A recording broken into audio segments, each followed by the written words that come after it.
All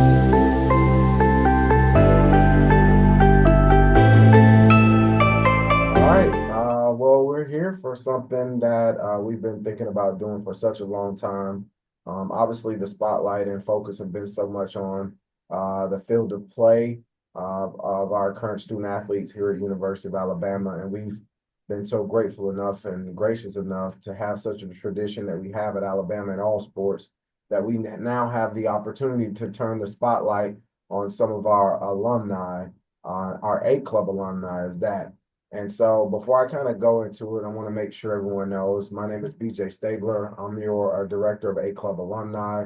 One of the objectives here we understand is we wanted to make sure that we highlight a lot of our A Club members so they are well aware of the resources that they have, and not only let people know what it is they're doing, and then opportunity for our current student athletes to engage with you on a professional and personal level, obviously to kind of help them and assist them in their transition into life after sports. So we have Ricky Davis here today. Ricky, you can say hello to everybody. Hey, BJ, appreciate you having me on. All right, thank you, Ricky. And first of all, I definitely appreciate it. There's no catchphrase or anything along those lines that are centered around this. It's just a basic of us getting to know Ricky. I know Ricky pretty well. I've talked to him a lot.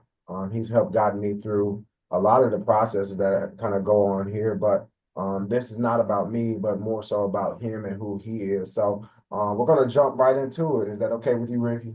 Absolutely, yes, sir. Okay, so Ricky, can you explain to the people, our A Club members, what years did you play at Bama and what was your position? Yeah, I was at Alabama. I went to Jesselyn High School in Bessemer Mhm. and graduated there and signed with Alabama and was a freshman from 71 and then 74 season back then. And when you were a freshman, you played on the freshman team. You didn't have a chance to play on the varsity. So our freshman class was in 71 and then 72, 3 and 4, I was on the varsity. I'm sure things have changed since then, and as we we kind of sometimes have the comparison there. I think people should know that the tradition is still the same. There's a lot of pride in Alabama, but we all have a lot of memories that we have during our time here. Could you share a little bit about your favorite memory during your time as an Alabama football player, or in general as a student athlete, or both, if you want? Yeah, sure. I think you'd asked me about the what position. I played quarterback in high school, but then we had 7 quarterbacks in our freshman class, and so I got moved to defense and ended up playing free safety on defense. But I mean, I enjoyed the experience of playing in Alabama. It was our freshman class was the second class where Alabama had signed any black football players. And Wilbur Jackson was in 1970, and then our class was 71, was Sylvester Croom, Mike Washington, Ralph Stokes. And that was an important time at Alabama football. Coach Bryant was an unbelievable person to play for. He taught us so many things just about life after football to prepare us for life after football. Sylvester and I are good friends and have remained in close contact with each other for years and years and years. I'm an attorney now in Birmingham, Alabama, and part of my practice has been involved in doing some sports work with college coaches and professional coaches and things of that nature. So Sylvester was a client of mine when he became the head football coach at Mississippi State University, and we talk probably about at least once a week, and just great fit the relationships that I developed. I went to a funeral yesterday here in Birmingham. Billy Strickland, who recently passed away. Coach Oliver passed away a couple of weeks ago. I went to his funeral. So just the relationships that I've had with former players, coaches, and just the impact that those 4 years in Tuscaloosa had on me. It's still having a great influence on what I do and the way I do things today. Yeah, and you mentioned going to a funeral. I also saw a Wimp wife funeral. Some people went there. I went to Coach Oliver's funeral, saw you there as well. And one of the things I realized is the relationships that continues to stay intact long after the sport ends and the graduation ends, in which obviously that kind of shows the impact that, people have on individuals that are here that continue on, like I said, well past the sport being done. Could you share a little bit about who had the biggest impact on you during your time at UA and what type of impact was that? Yeah, I think probably for most, if not everybody on the teams, when I was there, Coach Bryant had the biggest impact on me.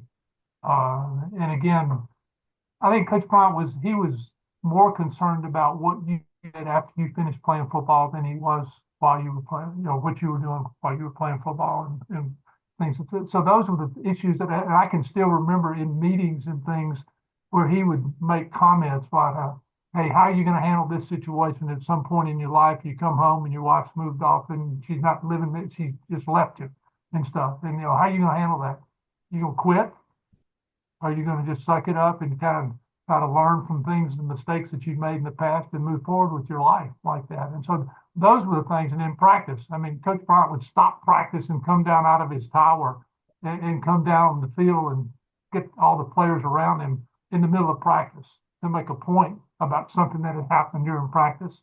And it wasn't just about what you did on the field, but what you did. I can remember my freshman year, BJ, freshman again, we weren't eligible to play, but it was before the first varsity game. The team was leaving Friday night to go to Birmingham on Friday night, and then Coach Bryant's wife came in, and all the freshmen are the only ones that are in the dining room, and we're sitting there with the varsity. They ate in Tuscaloosa. They got on the bus to go to stay in Bessemer at the Holiday Inn in Bessemer, which I grew up just down the street from that. So, but Coach Bryant's wife was there. She came in, and the only football players that were in the dining hall at Bryant Hall were the freshman players. And Miss Bryant came in and sat at the table that I was sitting at, and sat there and just started talking to us about, hey, that's the varsity. You guys are freshmen. You guys have a big impact on how they do, because we were always on the scout team and Right. stuff like that. We were the Right. opposing team in practice. And so, and I don't know if that was something that she did every year, but I know the next year there weren't freshmen. So if she had done that before in the past, but that just really made such an impression on me, because here's Coach Bryant's wife, the night before the first regular season game, and she's sitting around in the dorm in the cafeteria, sitting with the table. There were 5 or 6 guys at the table. I can't remember how many, but that just really made a big impact on me. And that was the thing. And I know Coach Saban was that way with you guys, and I'm sure Coach DeBoer, he'll be the same way with his players. But to play at Alabama isn't just about your years that you're there, but it's the history and tradition at the University of Alabama is something that's special, and that's something that, again, it has an impact on me every day. Every day, Right. something doesn't come up, and I don't think back about something that I learned or something that happened to me while I was playing at Alabama. Yeah, you mentioned two things in that answering this question. One, the freshmen not really playing. It seems so foreign to us now that freshmen do have the Mhm. opportunity to play. And there's so many things that changes in the game, that kind of speeds up the game to some extent, that ultimately begins to speed up our lives. And the other component of it is the fact that how impactful Coach Bryant was, but we sometimes forget how winning actually was involved.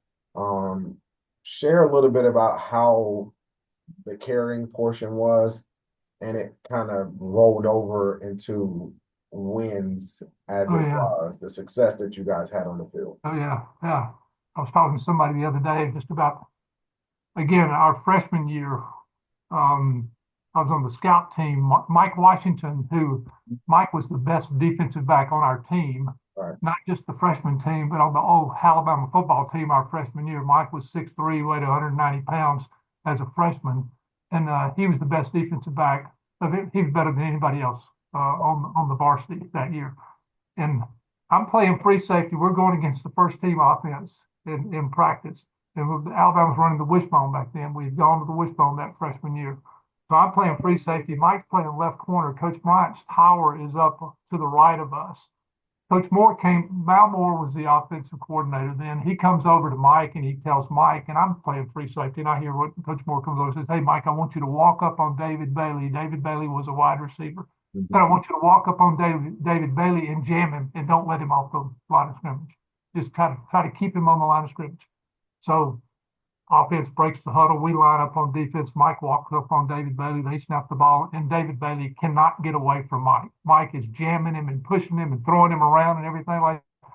And all the coaches are hooping and hollering behind the off. They're over on the offensive coaches are over there behind the varsity offense, and they're hooping and hollering. And Coach Moore jumps out and says, "Come on, what's wrong, Bailey? You can't get away from this freshman defensive back. Come on, let's line up and run it again."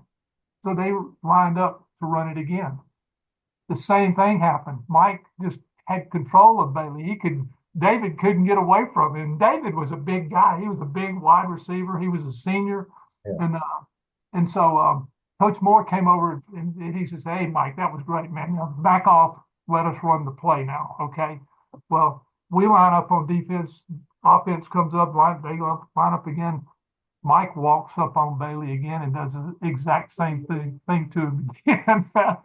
And it's just kind of like, Coach Moore's going, "Mike, Mike, Mike, Mike, Mike, come on now." And about that time, you hear a clanging of a chain because Coach Bryant has unhatched the chain that, for the stairway down from the tower. Yeah. And so every head kind of turns and looks over, and all of a sudden, here's Coach Bryant coming down out of the tower, and he's walking across the field and going over to Mike. Yeah. And it was one of those things where I was playing free safety and he walked by me. I took a couple of steps back to make sure that he wasn't coming to me.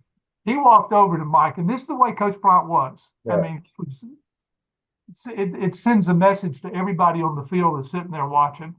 And Coach Bryant walked over and he kind of put his hands on Mike's chest like this. He said, "Son, when a coach tells you to do something, I expect you to do it." He said, "If you're not going to do it," he said, "what's going to happen? What's going to happen is the next day you're going to be on the bus back to Montgomery, Alabama." And Coach Mike's eyes got about this big around, and he turned around, he walked back off the play. And when he walks by, he looks over at Coach Moore. He says, "Coach, line up and run it again." And so he walked up, we lined up on Mike backed off of David Bailey. But just one of those kind of things that Coach Bryant would just things like that, the attention to detail. And that was one of the things, I mean, in doing what you're coached to do, do what we ask you to do. And if you're not going to do that, this isn't your team. Right. This is our team, and we're the coaches, and you're supposed to respond to what we say. Now, Right. he said, and he'll say, "Hey, we'll make mistakes and stuff like that. Yeah. But then we're going to correct the mistakes and do those things." So that was the thing. I mean, it just little things like that I still remember. And that was that was fall of 1971. So that was a long time ago. Yeah, I could tell you remember all the details. I actually, while you were talking about it in my head, obviously being over at the practice field and being and playing on that field a few times myself, um, some of the towers are still up there, and Yeah. you still envision Mhm. what that was like, and you just painted a picture for me to kind of envision. And you talked about Coach Bryant preparing you for life in sports, and obviously you've been successful in your role as a sport agent and also as a lawyer. Obviously, if you weren't successful, you wouldn't be doing it still for years and years. However long you've been doing it now. Yeah. What was your transition like after football? If you had to I want you to take this moment to put yourself back into, well, actually, I'll let you tell that part of the story because you got some helmets back there that would Yeah. to exemplify some of your Yeah. transition Yeah, after. after I finished at Alabama, I finished it in the '74 season was my last season in Tuscaloosa. We had a great, I mean, again, freshmen we weren't eligible, but my sophomore, junior, and senior year, the 4 years that I was in school, the varsity at Alabama won 43 games and lost one regular season game. We were 43-1 in the regular season. And the only regular season game we lost was the Bama punt game, where they blocked two punts and beat us 17-16. Yeah. And so that was the only regular season, but we lost bowl games every year. We couldn't win a bowl game. And then Coach Bryant, after our senior year, he changed the bowl philosophy of practice and all that kind of stuff. And that was one of the things Coach Bryant was, he was set with the way that he wanted to do things, but when that didn't work, he would change. He would make a change.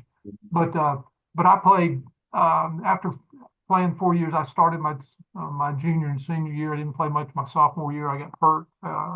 We had a practice after the first regular season game, and I messed up my shoulder a little bit in that practice, and it bothered me the rest of the year.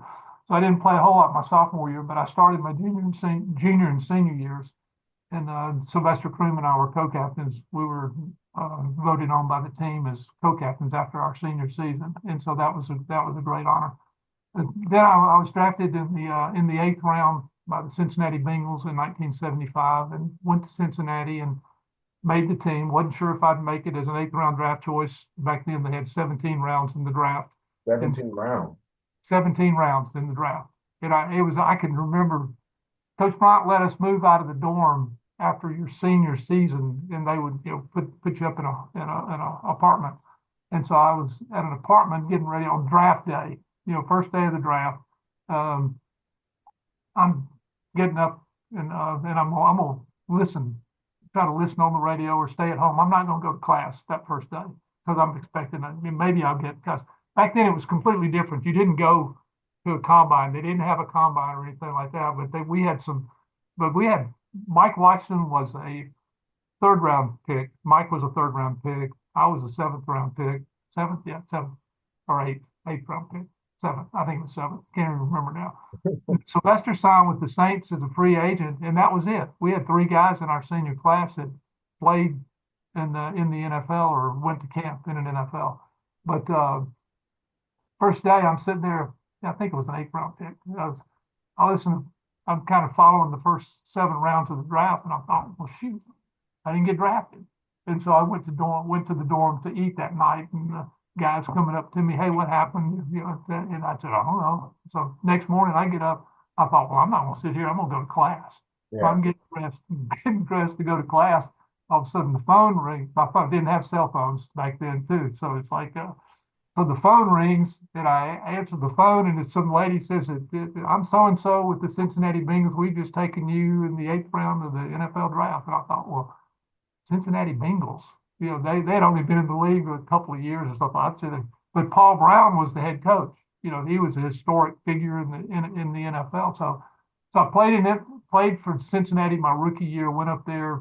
Uh, Ended up being the third team quarterback as well as playing defensive back because Sure. Kenny Anderson was the starting quarterback and John Reeves was the number 2 quarterback. And then Bill Walsh was the offensive coordinator. And he came up to me during the late preseason. And I'm sitting there throwing the ball with some guys, and we were warming up and doing some stuff. And he came up to Coach Walsh, who was people don't remember me. He was a great offensive coordinator, head coach, and, Yeah.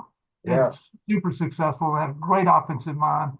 He came over to me and he goes, hey, you play quarterback in high school? I said, yes, sir. And that was all he said. And so I didn't, and see, they had drafted a quarterback in the third round. Anderson and Reeves were 1 and 2, and then they had drafted a guy in our class in the third round. Gary Scheide, who played at BYU. And so he was the 13 quarterback, and he was doing all this kind of stuff. And so this is the couple of weeks before the final cut down and stuff. And so I stayed in the hotel. They put you up in a hotel. This is a long story, but I stayed they would let you could move out when we broke camp. They'd either put you up in a hotel or you could move into an apartment if you, and I didn't want to sign a lease on an apartment if didn't make the team. I wasn't sure yet. They hadn't made the final cuts. And so I stayed in the hotel, and then Gary Scheide came up to me after they did the final cut down when they cut down to 40 players. Scheide had already had an apartment up there because he'd been up there during the summer with the quarterbacks doing some Right. stuff in Cincinnati. And so he came up to me and after the final cut, he goes, hey, I got a 2-bedroom apartment. You want to move in with me? And I said, sure. And so I moved in with him. Well, they cut him the next week on like Tuesday. And it was kind of like, and I thought, well, shoot, man, I've got an 2-bedroom apartment and it's just me. but I had already moved in and everything. And so, I get to practice that day and Coach Walsh comes up to me and he goes, "Hey, you're our third team quarterback." He said, "We'll keep you out after practice, you and some of the other, defensive backs or wide receivers and stuff like that Yeah, might be able to play a different position in an emergency if you're yeah, in a game." And he said, "So it'll be Kenny Anderson, John Reeves, and we'll go over enough plays in practice so that if we have an emergency in a game, we can get you through the game, and then we can maybe bring somebody else in the next week." So right.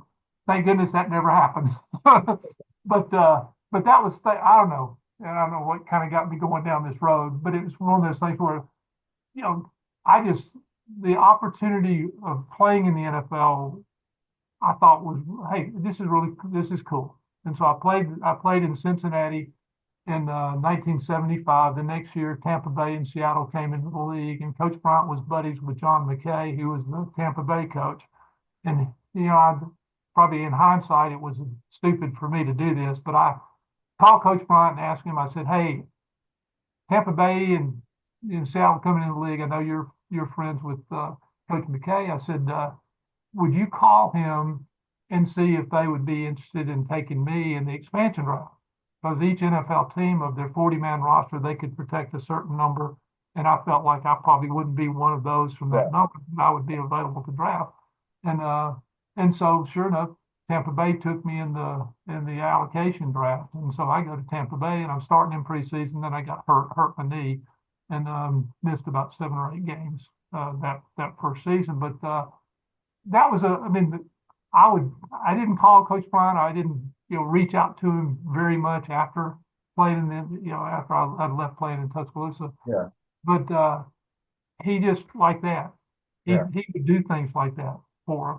And Coach Saban was the same way, I'm sure. And but anyway, that just the experience and of playing in the NFL was fun, and but it was a job, and it was completely different, as you know. I mean, it's completely different than playing in college. I mean, with the way that I mean, they would tell us in the NFL, every team, the 3 teams that I played for Cincinnati, and then went to Tampa Bay in the expansion draft and played down there that first year when we went 0-14 in the regular season and 0-6 in preseason. oh wow. It was terrible. It was terrible. I lost more games that one year that I had lost in my whole Career. junior high school, and college career, and I hated to lose. Yeah, But I wanted to win, but that was the thing that the team makeup at Tampa was guys who they had taken in the allocation draft, or guys that they signed as a free agent or whatever, and so a lot of the guys in Tampa didn't really care right. whether whether we won or lost. And it was the same way when I ended up in Kansas City the next year. I was in Kansas City for 2 years, and I ended up starting at Kansas City. I'd been up there like 2 days, and the starting strong safety dislocated his shoulder in practice, and I started the next 6 games, so I got to play. Yeah, But we were losing games, and so I just you know uh, that was the thing. Playing in Alabama was a thrill for me than playing in the NFL, yeah. because it And was just we wanted to win, and that was the thing about it. We wanted to win, and that just carried over into everything, every part of your life. And that's something that you bring up, obviously, when student athletes come here and they play at Bama, and they have, whether it's great relationships or they have, and they have a great time on the field in regards to that success that they'll have winning and all those things. One of the things I found out in my time, working in the NFL, I realized that a lot of the Bama players, football wise, had a difficult time transitioning to the NFL because of the success that they've Yeah, had collegiately. yeah, And that's kind of what I want to kind of get into here now, that we talk about that transition that all of the student athletes will begin to face, and as they begin to, and all of us, right, our sport begins to end at some point in time. Can you talk about what was the biggest challenge stepping away from football whenever that time did come? yeah. I wasn't sure how long. I mean, I got cut at Tampa. I end up in Kansas City, and I'm up there, and I get cut up there. And I'd taken the LSAT, the law school admission test. I took the LSAT the summer before my last year when I went, would have been my fifth year in the league. I took the LSAT that summer. The guy named Robert Fraley, we were freshmen together at Alabama. Right. Robert's a quarterback from Winchester, Tennessee, great guy. He had, when we were in college, Robert had, we had talked about going to law school. And I, Robert's dad had a farm up in outside of Winchester, Tennessee, and his dad didn't go to college. My dad grew up on a farm west of McAdory between, Bessemer and Tuscaloosa. He grew up on a farm with one of like 12 kids and worked a farm, dropped out of high school, joined the Navy in World War II, came back after that and was working in one of the mines around Bessemer. And some guy met him and liked him and had my dad had a personality and he hired my dad to work for his real estate company. And Yeah. the next thing you know, this guy opens a savings and loan business, bank in Bessemer, and he puts my dad over there as the loan officer. And he did. My dad didn't go to college at Yeah. all, and Yeah. so, but just the whole thing with law after trying to decide what I was going to do, but I'd taken the LSAT, went to camp, got cut, came back to Birmingham. Some of the coaches with the Saints called me who had been at Kansas City, and they said, "Hey, stay in shape. If anything happens, we'll call you and sign you down here." Well, nobody got hurt in the secondary with the Saints that year, and so I've called around. I've talked to Cumberland at Samford University about law school. I called Coach Bryant again, Yeah. and he checked with the people in Tuscaloosa and the people at Cumberland at Samford said I could start school in January because I'd taken the LSAT already and they had my scores and all this kind of stuff, but they said, we'll let you start in January. Tuscaloosa, Coach Bryant had called over and checked with the people and they would not let me, I'd have to wait until the next September Yeah. to start law school. And so I'm sitting there thinking, well, and then nothing happens with the NFL. I'm thinking, well, somebody will call me. I'll end up playing somewhere before the end of the year, but then I get in December and nothing fun. And then the guys from the Saints called me back and said, "Hey, we want to sign you for next year." And the people at Cumberland had said, "We'll let you start school in January." And I thought, you know what, if I go to camp in New Orleans and if I make the team, that's going to be the next, I would have to sit out. And, uh, and, uh, and so I just decided to go to law school in Right. January. I just decided to move on from my NFL career. Because back then you didn't make that much money. I think I made like $34,000 my fourth year in the league. Wow. And so I was as a rookie, I got an $8,500 signing bonus and 4,000 more when I made the team, and my base salary my rookie year was $18,000. So money wasn't that big of a thing for playing in the NFL, and I enjoyed playing college football a heck of a lot more than I enjoyed playing in the NFL because it's a job Yeah. in the NFL, and they let you know very first day if you can't get the job done, then we'll find somebody else Right. to move on from that. Right. And so the experience going to law school, I went to law school. Robert Fraley and I decided to start a law firm. So I moved to Orlando, Florida. I graduated in December, moved to Orlando, Florida. We worked out of Robert's house. He had been working for a law firm, Holland and Knight, which is a big firm. Probably back then it was the biggest firm in the state of Florida. And Robert was working in their Lakeland branch, which is between Tampa and Orlando. Right. And so Robert moved to Orlando, and we opened the office. We signed a lease on an office, and we didn't have any clients. We had zero clients, but Ray Perkins ends up taking the job. And this is in January of 1983 that I moved down there because I finished law school in December of '82.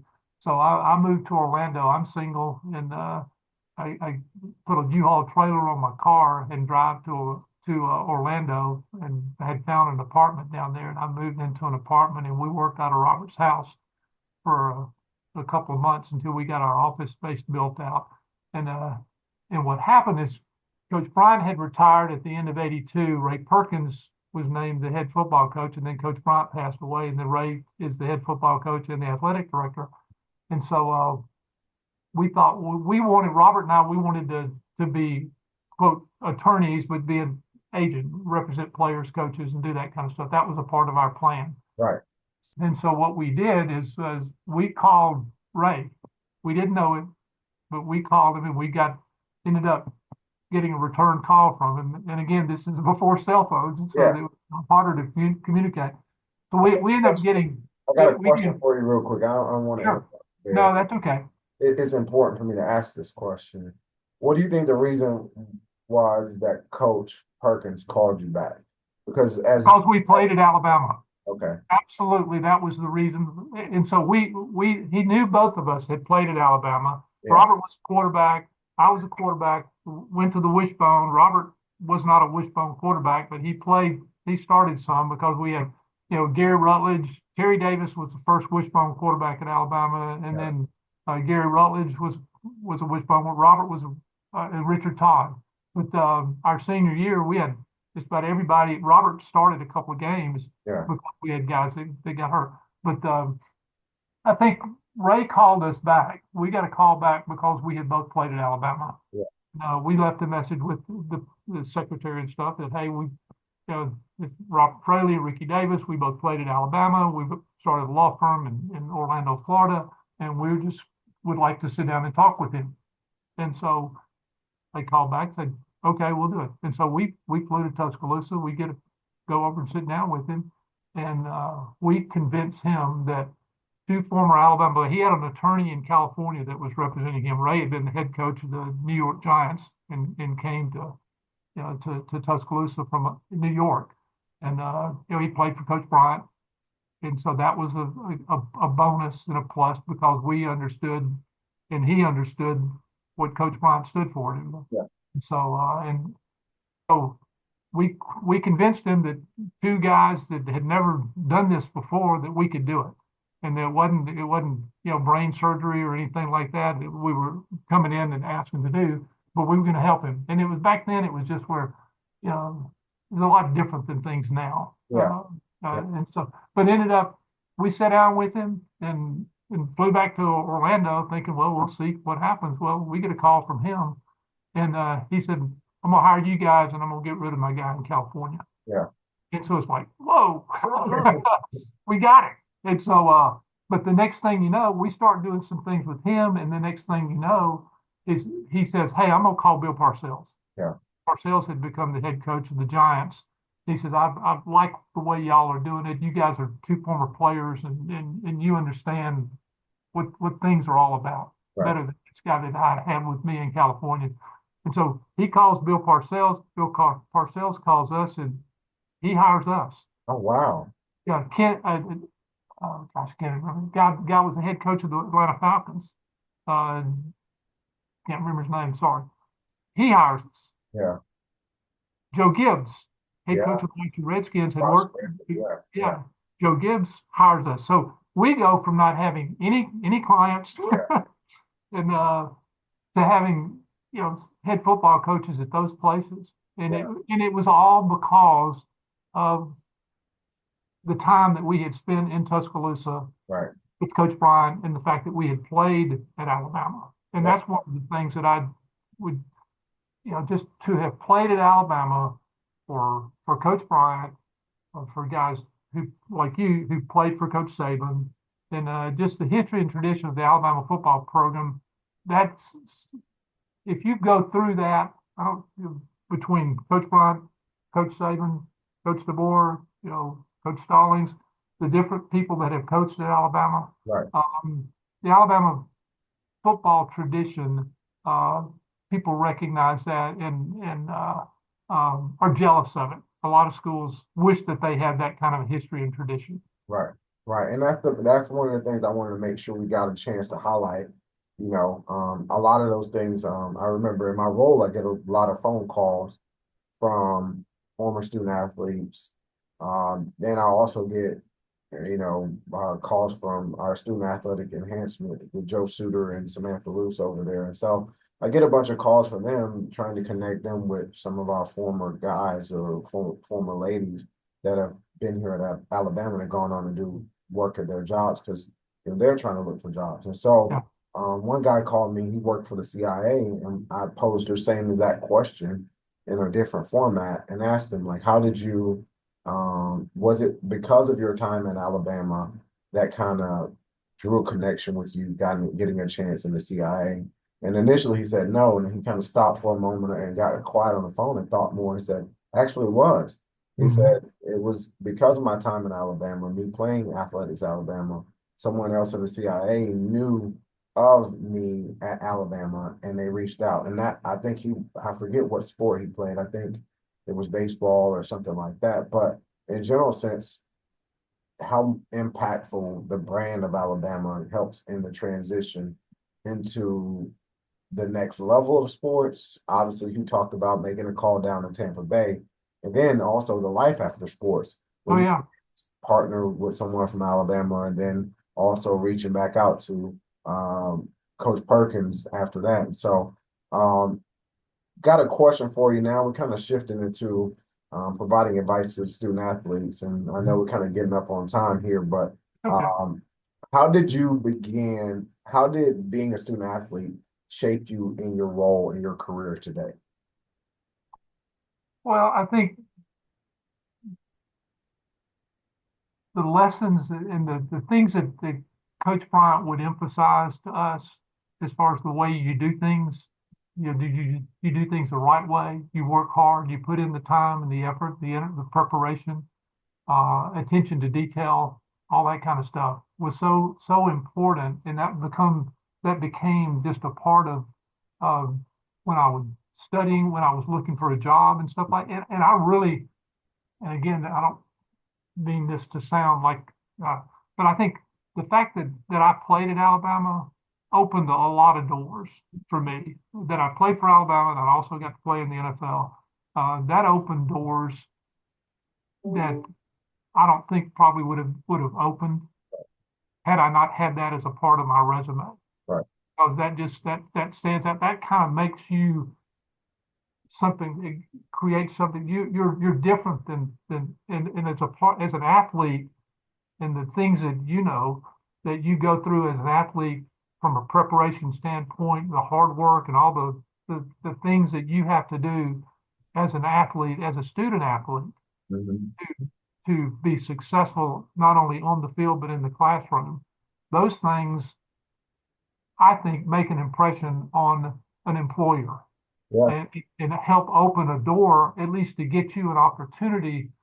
The fact that, if I played football at Alabama and I would call somebody, I don't care if it had to be in the state of Alabama. Yeah. It could be the fact that I had played football at Alabama, whether it was for Nick Saban or Ray Perkins or Coach Stallings or Coach Bryant, no matter who it was for, to have played football or played a sport at the University of Alabama.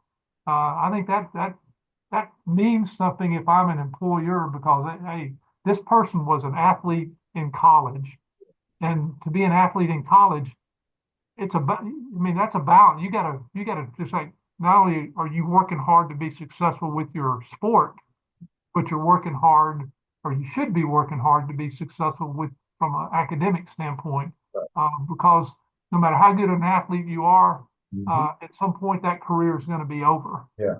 as a player Yeah. uh, and a participant in the game. Like you may want to be a coach, but you may not. You may want to do something else, and so you just that. I think it prepares you for whatever you decide to do in life. Yeah. And I got a question for you. It's not one of the questions I posed, it's just something that popped in my head. Oftentimes, and even myself, I thought about it when I first got here at Bama. Um, Oftentimes I get questions like from a student athlete, someone that's looking for a job. I apply for these jobs and they're asking for experience. Um, how can I get experience when you won't give me experience? Right. How Right. can, and I share with them, it's all about how you communicate what Mhm. you've done and translate the successes that you had, whether academically on the field, and help them see how that could fit for their company.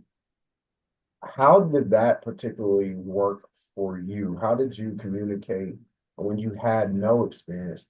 How were you able to communicate that I have experience, just not in a format that Yeah, you were once looking yeah, for. no, I think that's absolutely right. And it is, I mean, we didn't,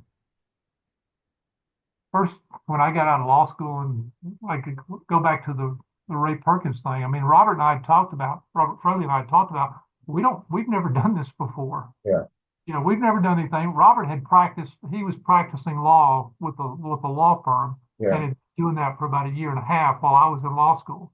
And then he reached out to me and we stayed in touch with each other. And then it was just one of those things where we're kind of like, we had decided, here's what we're going to do. When I finish law school, I'll move to Florida and we'll start our own firm. mhm, Well, it's just like we called Ray Perkins. He was the first guy that we got, the first coach that we called, and it was one of those things where that was, maybe not, but the big thing about it is Ray understood what it takes to be successful yeah, in life, yeah, and the discipline and the things that you learn as an athlete, and not just football, but basketball, baseball, track, volleyball, whatever.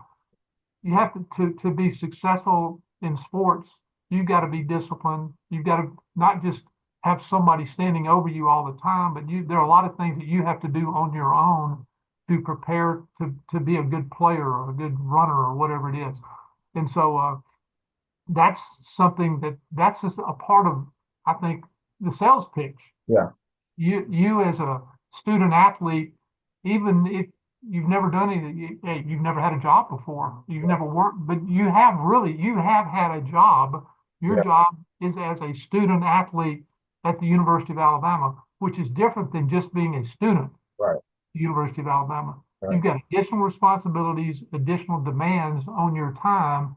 And so for you to be successful in class and in your sport, you've got to be disciplined. And that's a big thing, I think, that's the sales point I think that student athletes can make, even if they have no experience. right, You can learn. You can learn. It's like if somebody brings in, unless somebody's been doing the same job at another place for 15 years and they hire that person, well, I think why would that person leave that other place to come to that if things were going super well there? right, Maybe you offer more money, but I just think that I think that's it. And again, I think like every employer won't necessarily jump on board with that, but I yeah, think a lot of people will. yeah, yeah. It it's about a sales. What kind of a salesman are you in Mhm, selling yourself to the to your future employer.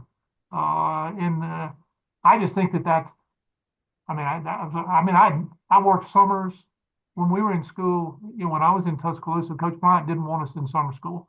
yeah, If you had to go to summer school to be eligible to play, he wouldn't pay for it.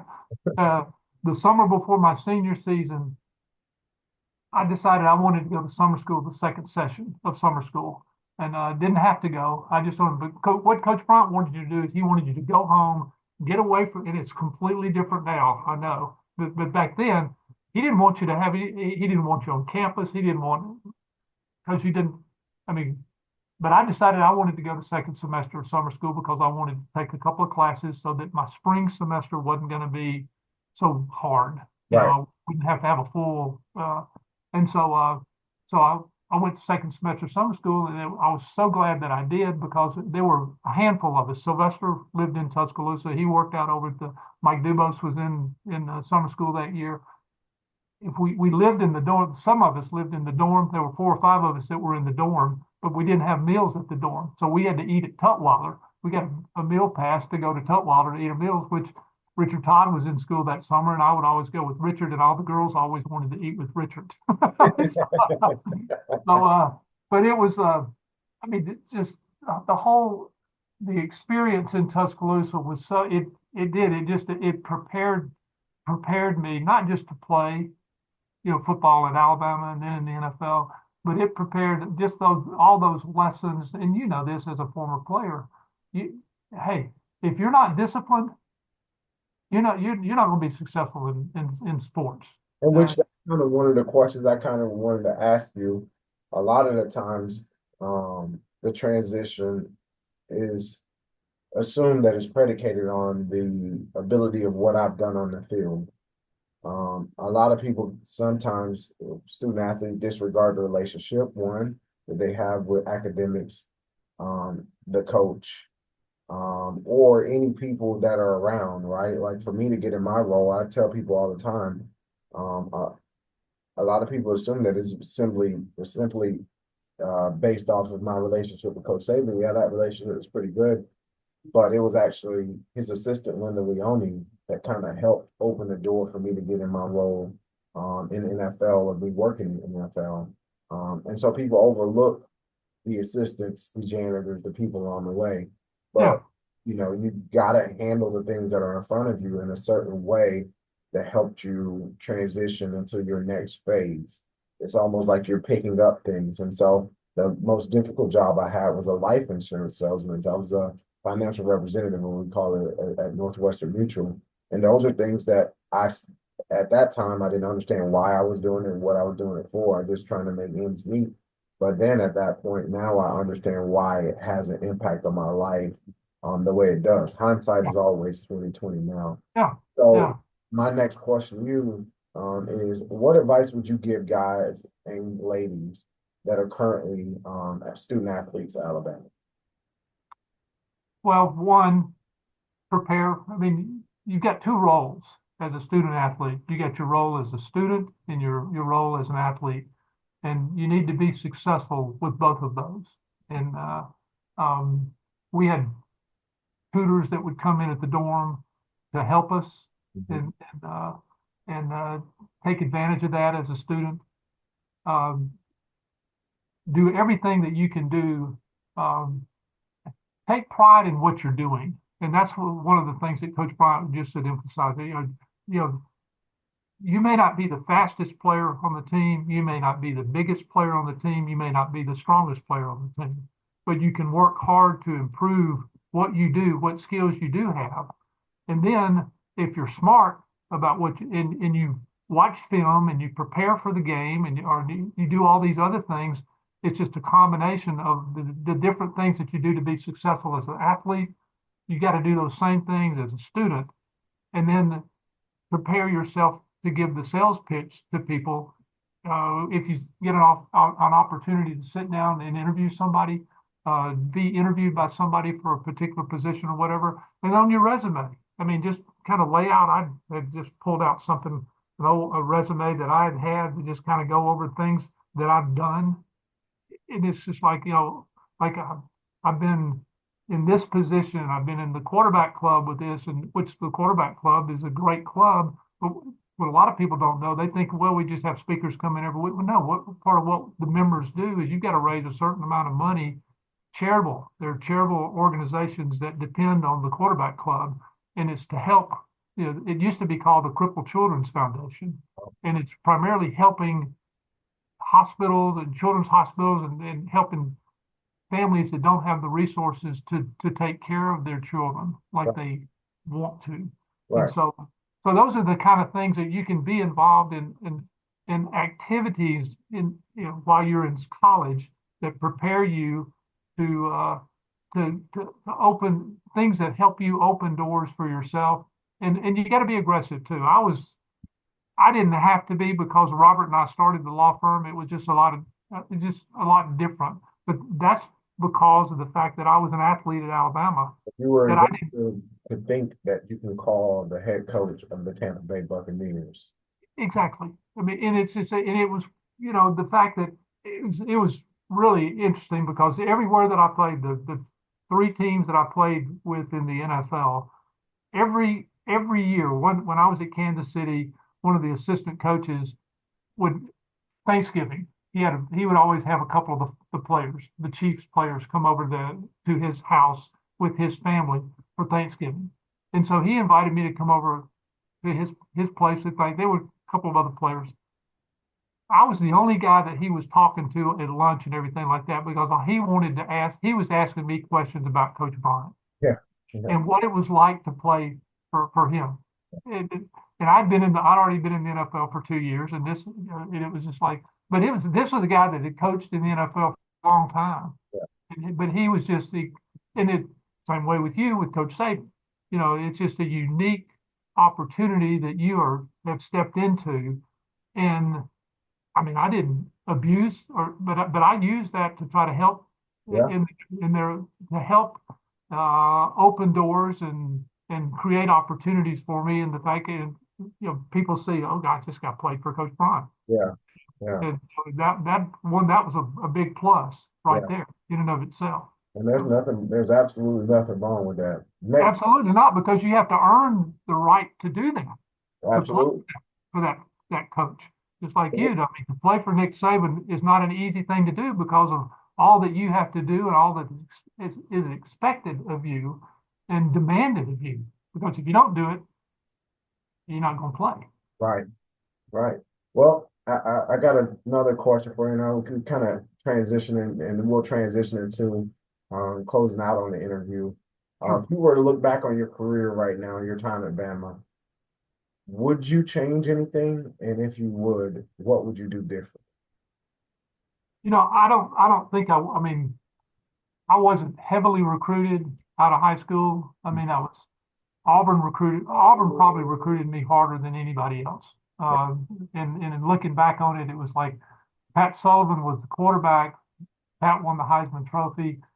Pat and his wife, Pat got married while he was in college. And so Auburn recruited me a lot harder than Alabama did. Yeah, And, but I'd always loved Coach Bryant. I would always watch, again, my older brother, went to Alabama, but he didn't play ball or anything. But, and only one of my aunts and uncles had gone to college, and he went to Alabama, and so he was pushing me to go to Alabama and yeah, everything. But in looking at it, I almost went to Auburn because of the opportunity to play quarterback. And at Alabama, John David Crow was who recruited me. He was the running back coach, but they knew they weren't recruiting me to be a running back. But they just said we'll play you where we think you can help the team the most. right.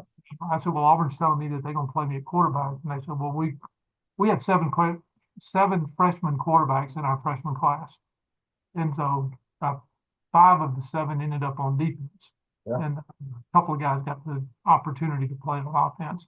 But BJ, I just think I wouldn't do anything. I don't think I would do anything different. yeah, I would have, going to Alabama and playing for Coach Bryant and the influence that he has had, that he has had and is having, continues to have on my life with the decisions that I make and the way that I do things, and uh, and and I wouldn't have learned that. I don't think anywhere else, because I don't think anybody else, and no other programs have the history and tradition of Alabama football or Alabama athletics. yeah. And I think that that's just to have gone through that and to have been a part of that, um, opens up a lot of doors, and you can carry that with you for the rest of your life. I was actually listening to a podcast recently, and it was with Michael Parson and Derrick Henry. And Michael Parson talked about how he was getting recruited to Alabama, and he came down during the summer and saw the workouts. And it's crazy for me to think back and see the 110s that we used to run back in the day, and the type of training and the how humid it was, how hot it was, and how he said that he saw us run 34 110. And he said at that point I knew I wasn't built for Bama. And Derrick Henry was like, look, he's like, I remember those days. And I actually remember doing those 110s back in the day as well. And so, you look at people begin to kind of leave Alabama, Mhm. and they kind of go on, and sometimes they go on and just live their life and not really kind of come back but for you, tell me, how do you stay connected with the A club and Alabama overall? I played in the golf tournament the other day that we had. Saw you at the golf tournament at Bentbrook in Bessemer, and try to come to games. Mhm. But the older I get, the more difficult it is to maneuver a lot of that stuff, and it's just easier to. But am involved with the A club and in activities that they have. Try to be, and I'm still working and plan on continuing to work. until the people up here, they don't want me to work anymore. They push me out the door. But I enjoy, I don't know what I would do if I retired. I just don't think, I don't want to do that. And I've talked to some other guys that Yeah, have retired.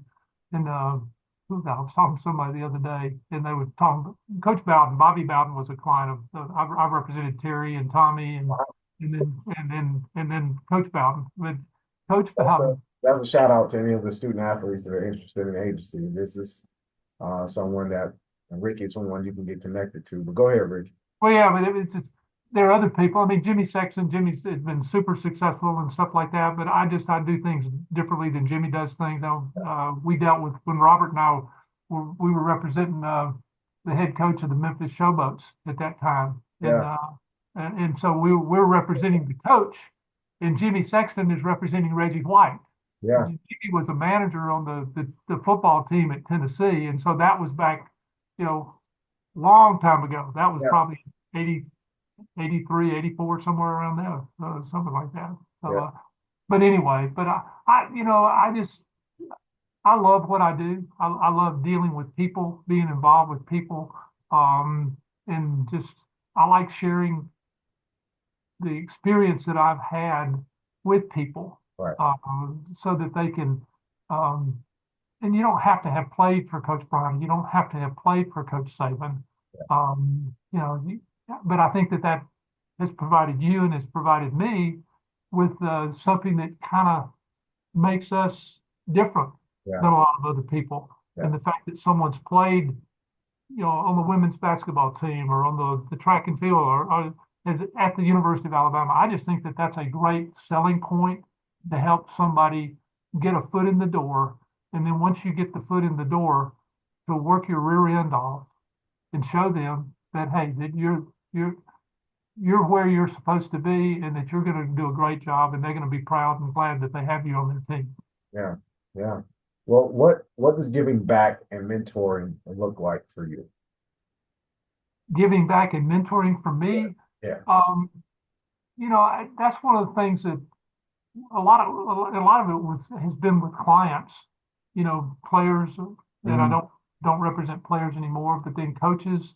Had a coach who called me and said somebody else has been calling them about representing them. And then, see, this whole business has gotten so different now. It used Yeah, to be, it would be especially for attorneys. Like if you're not an attorney, then a non-attorney can't, you know, uh, if you're an attorney, you're not supposed to chase other people's clients. yeah, Uh, but attorneys do that and they don't get anything done to them, and non-attorneys do that all the time. And so I ended up talking to a guy recently who a non-attorney was chasing after this guy to be a client of his. And I said, hey, I said, you got to do what's best for you. Okay. yeah, If this guy can help you in a way that I don't think I can, and I'm not trying to not sell me. I yeah, said, I think I can do anything that that guy can do for you. yeah, He just may have a different resume than I yeah, do. And yeah, so ended up, he went with the other guy, which I was okay with that. I yeah, told him, I've talked to the guy and I've been in communication with him. And so, I want him to, and he felt like that this guy, and he did. If this guy ended up helping him get a job that I don't know that I would have been able to help him get.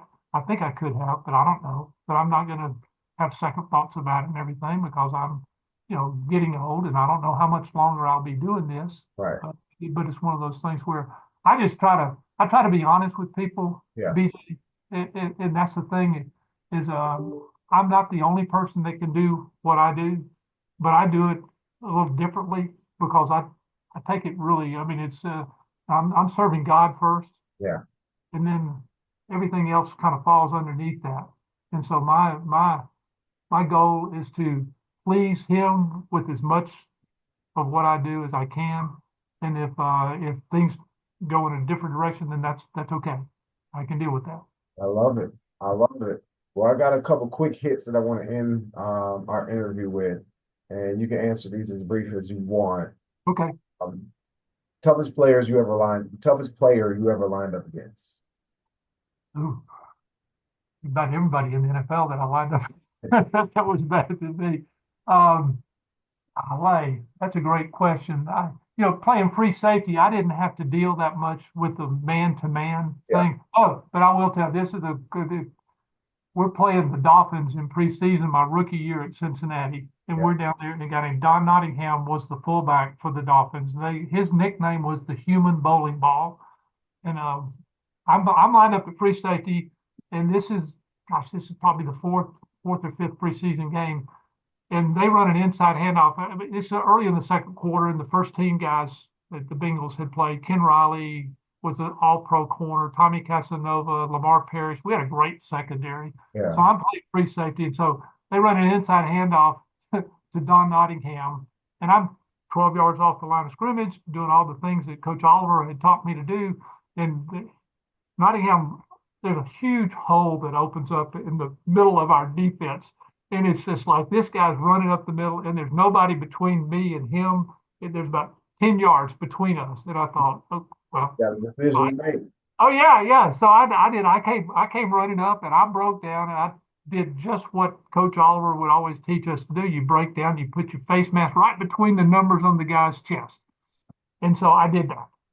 And the next thing I know, I'm on my back on the ground, and I got his ankles kind of around my arms like this, and he trips and falls. Okay, so we hold him coming off the field. Ken Riley, All Pro corner, super player, and this is my rookie season at Cincinnati. So I'm coming off the field, and Ken Riley came out to me, and he said, puts his arm on my shoulder. We're walking off the field, and he goes, "Hey, you're going to get killed doing that. You don't tackle people like that up here." He said, "I don't care what they taught you to do at Alabama. Don't tackle people like that because you'll have a very short career here." Yeah, he's teaching So you he was about the like, business decision. yeah, it's like, okay, I understand that. And so he said, go low, take their ankles out from under them, and they don't care. They don't expect you to do that because literally you will not do that for very long because you won't play anymore because Yeah, you'll be hurt. So that was I tried to learn from that, but it was hard to break out from the way that you were taught to do things and the way that we did things in Alabama. But that what's was the player's name again? Ken Riley. And He was an I know all-pro corner. the fullback there. I mean Oh, Don Nottingham. Don Nottingham. Nottingham, and his nickname was the human bowling Human ball. bowling ball. Yeah, it's like 5'10", 235, 240 pounds. All right, I got two more quick hit questions. Okay. What's your favorite game day tradition that you still love? Um, we didn't. I mean, back then we didn't. The stuff that now I like the walk. I mean, the walk that the on What the champions? yeah, the Walk of Champions and stuff. Just the Sylvester and I were co-captains, and our handprints and footprints are over at Denny Chimes. Yeah. But just the walk going up to the stadium from I think that's really cool. We didn't have anything like that. A lot of the things have changed and are so much better now. It showcases and provides an opportunity for the fans to at least see the players coming in and all that kind of stuff. Okay. Well, final question. One thing you tell your younger self at Alabama.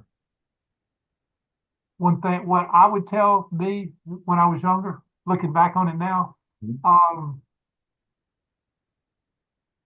just work hard, be committed, keep your one, serve God in what you're doing. Two, stay focused on what you're supposed to, what you've been taught to do. Uh, and then you're a part of a team. It's not all about you.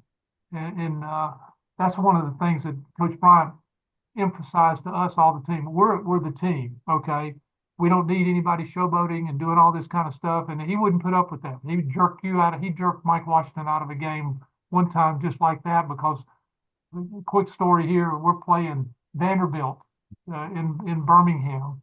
And no, in Tuscaloosa. We're playing Vandy in Tuscaloosa. And Mike was, again, 6'3", 190 pounds cornerback. And this was our senior year. And their wide receivers were coming down, and they kept kind of trying to cut Mike, block him, but they weren't on his chest or anything like that. They were just throwing his ankles and stuff Right. like that. And Mike complained to the official a couple of times, "Hey, these guys are trying to hurt me. Yeah. They're trying to take my legs out from under me and stuff." And the official said, "Well, I'm not going to do anything about that." So guy did it on the next play, and Mike jumps over the guys, and with the back of his heel, Mike kicks the guy and ends up kicking the guy in the helmet, the Vandy player in the helmet. Well, unfortunately, the official was right behind Mike, and he threw a flag, unsportsmanlike conduct on Mike. And just like this, Coach Bryant sends in another defensive back to take Mike off the field. He didn't care who you were. Yeah. If you did that, would Coach Bryant said, "Hey, you got to deal with that. You can't do that, and you can't get us penalized 15 yards." So Mike runs off the field, and Coach Bryant's standing, down about the midfield. Mike runs off the field on about the 25-yard line, circles around behind the bench and everything, and just sat down over there because he knew that that would not be something that Coach Bryant would have approved that he did. That you say something to the official, if the official not will do anything about it, then don't do something to penalize the team because of what the officials are letting the guys do. Yeah. So, Yeah. quick story, though. That was it. No, no, that's good. That's good. Well, obviously, like I said earlier, even before we begin to kind of start the session, I look around your office and I see a lot of things that represent you, and make up who you are. And hearing your story, and about how you're going to be highlighted here on our A Club website and all that, it's definitely makes sense now. And so I definitely appreciate the time today. And we look forward to representing you in a first class manner. So we definitely appreciate that. Anything Thank you you. got to I say appreciate to it. parting ways? No, not I just think I look back on the 4 years at Alabama, and those were 4 great years that I learned so much while I was there during and I was taught so much Mhm. while I was there that I still use and lean on today to help me in everything that I do. And I appreciate that. I appreciate Coach Bryant. I appreciate the administration and appreciate everything that's going on in Tuscaloosa. And it's a great. It wasn't that big back when we were there in the early 70s. The enrollment has gone up a lot since then, but it's still just the history and tradition of the Alabama athletic department is one of a kind, and I'm just proud to have been a part of it. Well, thank you, Ricky. Thank you for that. And thank you for the time today. Well, Thank I'll be chatting with you soon. I appreciate the time that you you. provided us today. And we'll be talking again pretty soon. Like I Sounds said, great. Thank you, BJ. roll Take care. tide, Ricky. Roll Tide.